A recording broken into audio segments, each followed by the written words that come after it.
2 days ago I got back from seeing The Force Awakens.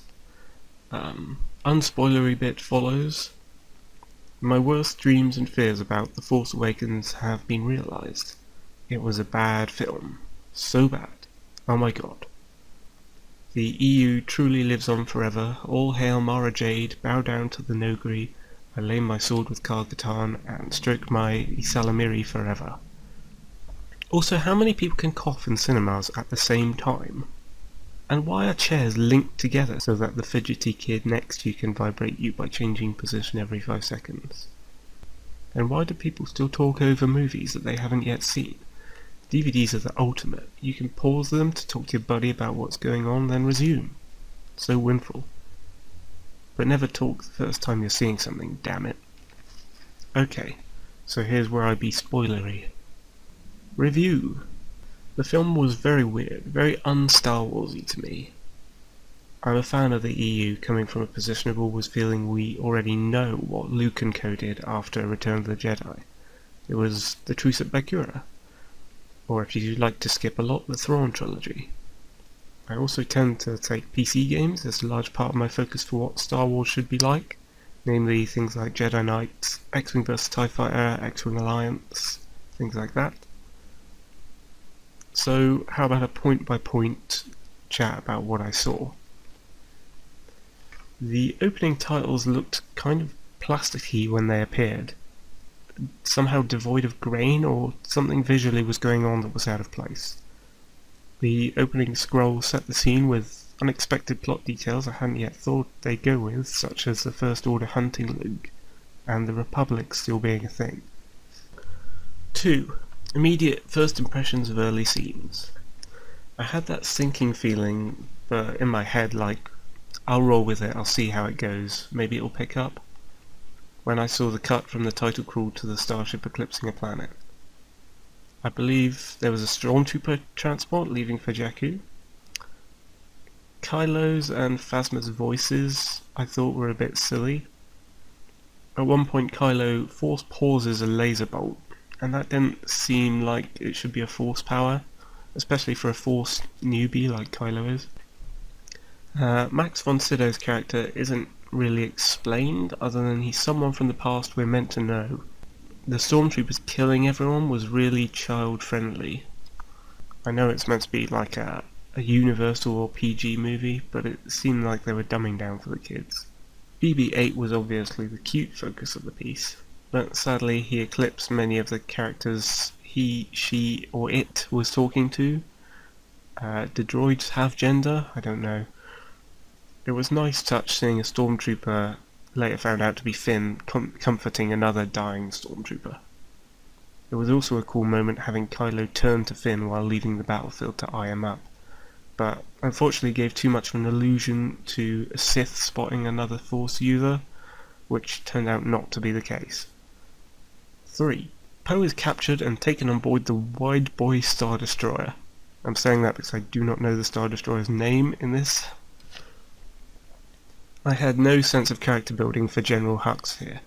Also the other Imperial officers, although given the right appearance, sans those nasty ear flap hats, didn't have enough screen time to shine. They made it known during the making of the film that there were multiple female stormtroopers cast, but we never really noticed them in helmets off scenes, quickly thrown into shadow by Phasma saying, "Hey Finn, put on your helmet you fool, or I'ma cane you for it." Not an actual quote. Finn says to Dameron, "My name's FN, a load of numbers. That's what they named me from birth. That's why I'm not actually a Calrissian or a Windu."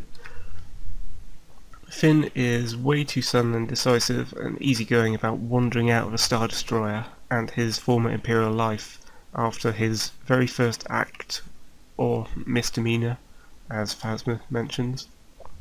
3B, let's fly a TIE. Although I absolutely loved Poe Dameron referencing the EU by saying one of the weapons on board the TIE was a mag pulse, I was appalled by the way that A, it didn't get blown up that close to a Star Destroyer, and B, the standard TIE lasers managed to take out the starship's cannons with ease. I mean, you played X-Wing vs TIE Fighter? If you play that game, flying anything close to a Star Destroyer, you do take a lot of damage when you're that close for any length of time, so I was a bit miffed. 4. Rey is on Jakku, living life. Coolest moment in the film, Rey toboggans down a giant sand dune under the wreck of an old ISD in a sled. It was a huge dune, it was a fun ride. I wanted to be doing that. Super cute bit later, Rey puts on a Rebel Alliance helmet she found and kinda looks around like a joy-filled kid. Like that. Everyone complains about Dexter Jettster from Attack of the Clones, the party diner owner who is like Obi-Wan's best mate, but Simon Pegg here is playing a character that is very similar but a lot more annoying. 5. Finn meets Rey. Why do neither of these characters have sufficient character building, and yet they're already acting as if we care loads about them, or know what their motivations are and who they are? It's as if a scriptwriter forgot how script writing works. Not enough character building in this film. Also, they appear to fall in love a little bit from not knowing each other even slightly, and certainly less than we, the audience, know either of them. The gigantic cow thing at the water trough was lovely though. More of him, please. I did not expect the Millennium Falcon to be just kind of parked randomly outside Simon Pegg's character's house. Disheartening punch CGI ship battles. Do not tell me those were practical effects ship battles in that film. If so, give me some proof, because what I felt I saw throughout that film was many, many CGI spacecraft battles. All of this is a far cry from the trench run in A New Hope. At one point here, the Millennium Falcon turns on its side sharply like a windbreak before entering a tunnel, and it really changed and ruined the established movement of that ship for me. That just isn't right. 6. Han and Chewie living life transporting rubbish CGI ball squids. Chewie at this point is sort of funny, but I'm saddened by them dismissing the EU version of Chewie that states that Wookiees are far more intelligent than humans, whereas in this film they kind of patronise him a lot and think of him as a subservient, cute and dumb animal, less than Han's older, wiser protector. In the Thrawn trilogy, the Wookiee language is explained to be a far more complex one than Galactic Basic, which is English. This is illustrated beautifully by one Wookiee who lives on Kashyyyk who can speak English, and he's regarded by the other Wookiees as having a speech impediment or learning difficulties, having not graduated to the more complex language. Disheartening punch. The bounty hunters. The bounty hunters in this film are just men with accents who are a bit disapproving. Boba or Bosk could never really fit into this movie as it doesn't have the mood to accept them. It seems to have created this new, more boring view of what bounty hunters and smugglers are in this universe. Disheartening punch. The CGI monsters. Before they introduced monsters, it sounded like they were saying raptors a lot. I'm not sure what they were naming these monsters, but yeah, it sounded like raptors.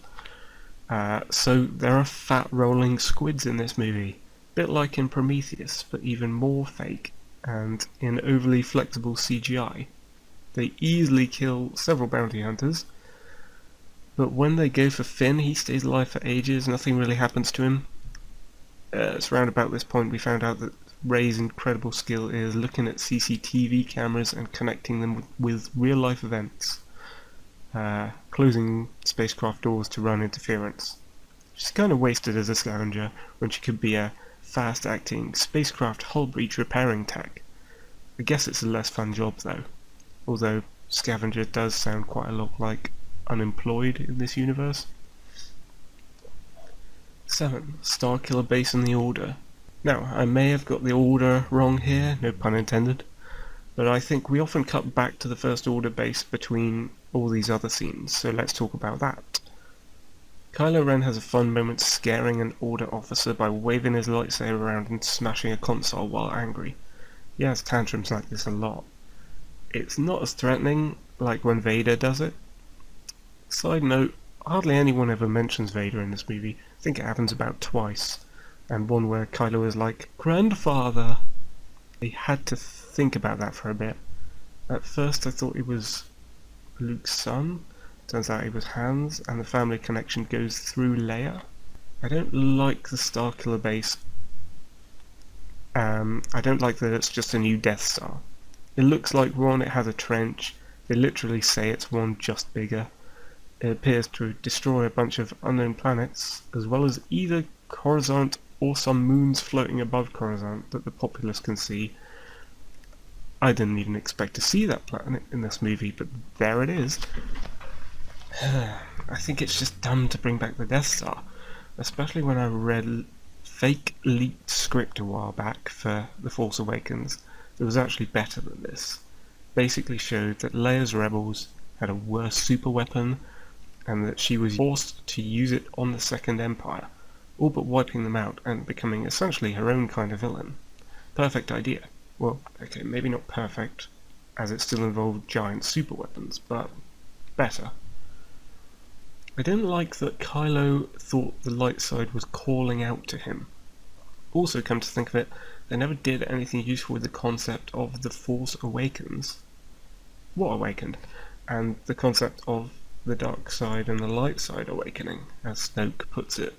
As if there's no good and evil, and Kylo was there to reconcile the two. That idea a few fans dreamed up about Kylo's character is all but lost now. Disheartening punch. Snook. Snook is literally a tall old man. CGI is used to create this effect, for no apparent reason. The character makes no sense and is kind of annoying. All the different rumoured designs and guesses on the internet were fantastic in comparison. Also, I thought he was big and in the room until it was revealed he was just a projection. So there's some confusion there, and perhaps he's just small, but projected big. Disheartening punch. The music. What's going on here? I felt that there were not many memorable overriding themes from John Williams this time around. How? How did that even happen? And he was just jovially and temporarily repeating bits of old themes, mildly, sparingly, in between large stretches of pretty weak and uncharacterful stuff that I'm not sure is even leitmotif anymore. Just what in the world is going on? I was listening to his soundtrack from Munich the other day, and it was masterful. Granted, that was around 7 years ago, but geez, it is epic and instantly identifiable and menacing. And then there's this TFA score.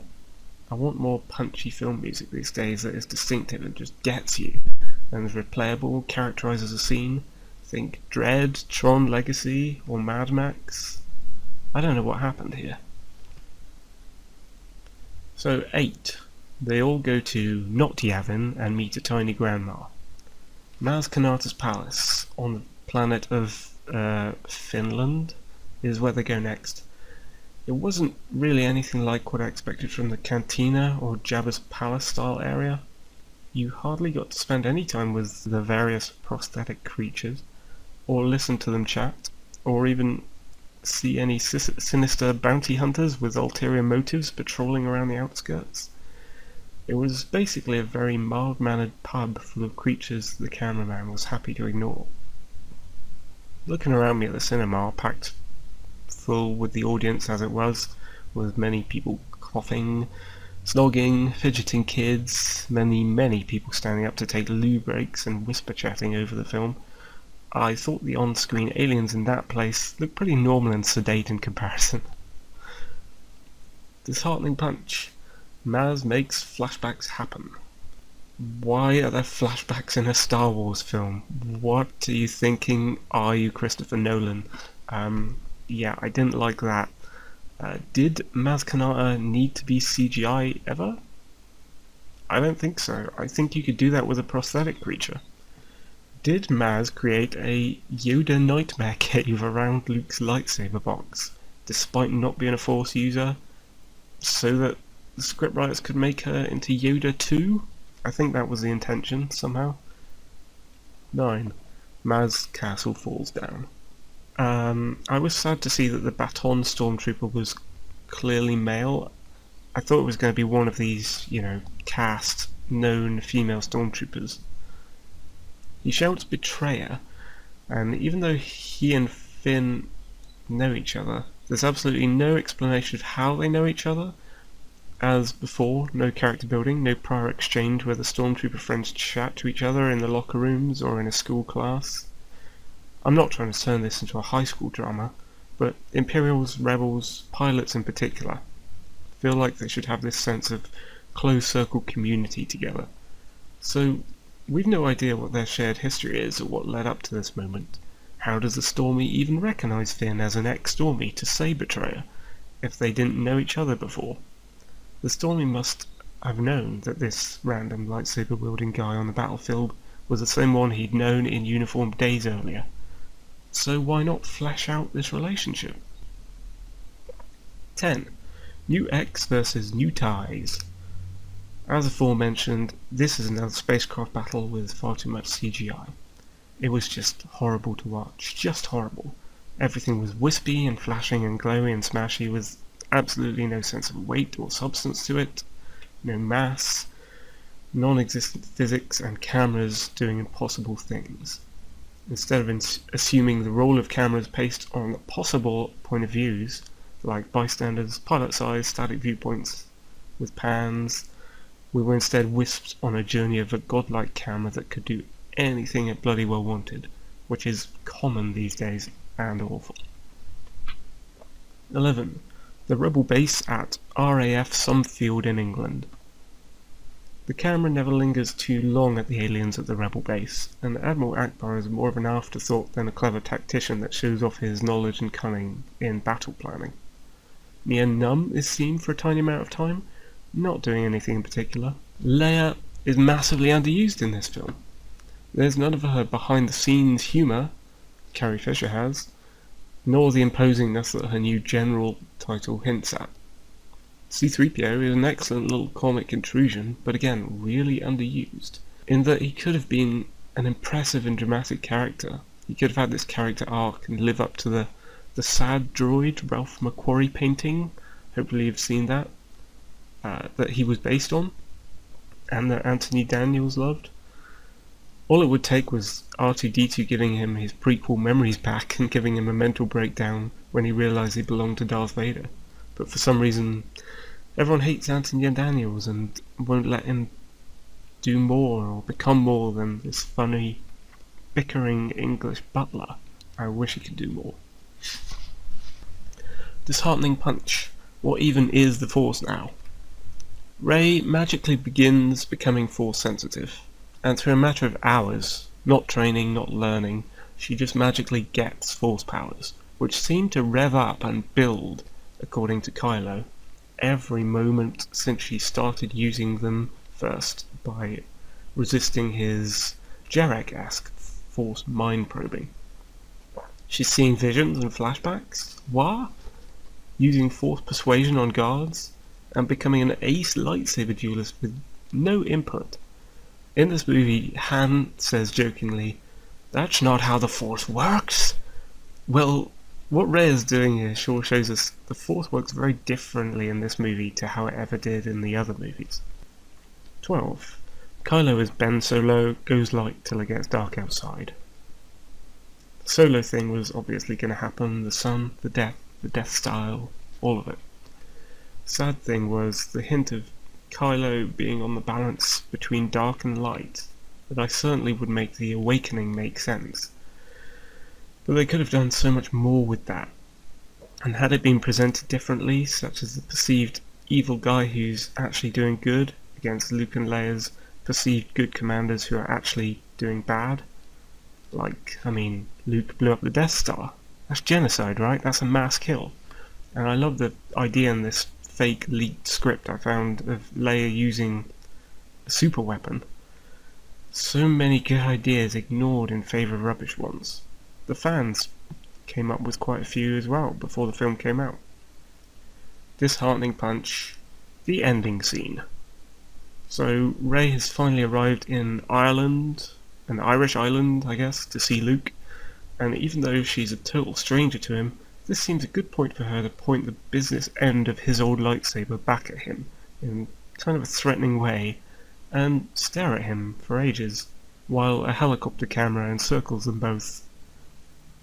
Luke's response to this is to stare tiredly back at her, then the saber, then her, and the saber, like some eternal, meaningless Lord of the Rings scene. Ah. So I actually felt kind of weird that there are people who think this movie feels anything like Star Wars, the classic trilogy, or even is on a level greater than the prequels. It is a mess to me. There are a couple of good things here and there, showed promise, but the atrociousness really outweighs those moments. I tried hard to like it. I going into the cinema, I thought it was going to be a good movie. I really did. People had said it was good. I'd watched some non-spoilery reviews before going in, and they said it was good. And I came out not liking it. I tried to give it a chance. It was a mess.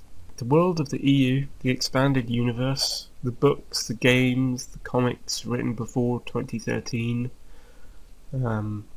recently named non-canon by Disney, is such a rich tapestry of deep stories, and it seems that be such a fail to have tried to use the old cast to reboot an alternative to them, when Disney could have just followed that.